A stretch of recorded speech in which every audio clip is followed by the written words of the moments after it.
Hello दोस्त, नमस्कार करती हूँ और स्वागत करती हूँ सरिता लोकगीत 123 में। आज हम बहुत ही प्यारा नाच गीत सुनाने जा रही हूँ।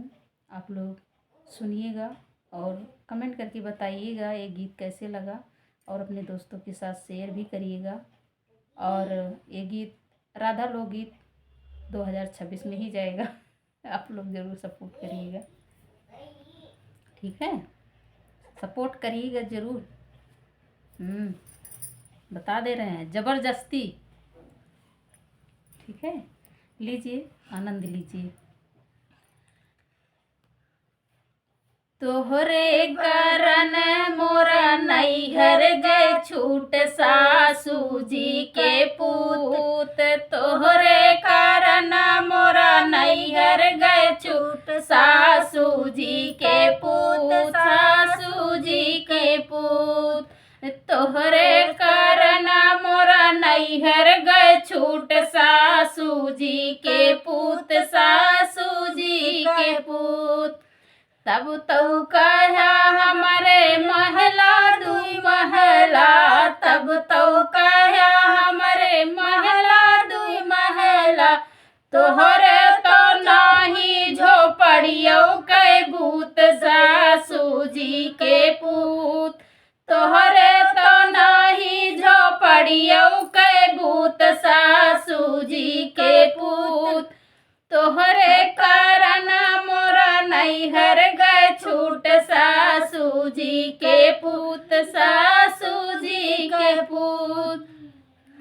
तोहरे कारण मोरा नैहर गए छूट सासू जी के पूत, सासू जी के पूत। तब तो कहा हमरे बाग बगीचा, तब तो कहा हमरे बाग बगीचा। तोहरे तो नाही ने भूलो के भूत, सासू जी के पूत। तोहरे तो नाही ने भूलो के भूत, सासू जी के पूत, सासू जी के पूत। तोहरे कारण मोरा नैहर गए छूट सासू जी के पूत, सासू जी के पूत। तब तो कहा हमरे मोटर से गाड़ी, तब तो कहा हमरे मोटर से गाड़ी। तोहरे तो नाही साइकिलियों के भूत, सासू जी के पूत, सासू जी के पूत। तोहरे तो नाही साइकिलियों के भूत, सासू जी के पूत, सासू जी के पूत। तोहरे कारण मोरा नैहर गए छूट सासू जी के पूत, सासू जी के पूत। तोहरे कारण मोरा नैहर गए छूट सासू जी के पूत, सासू जी के पूत।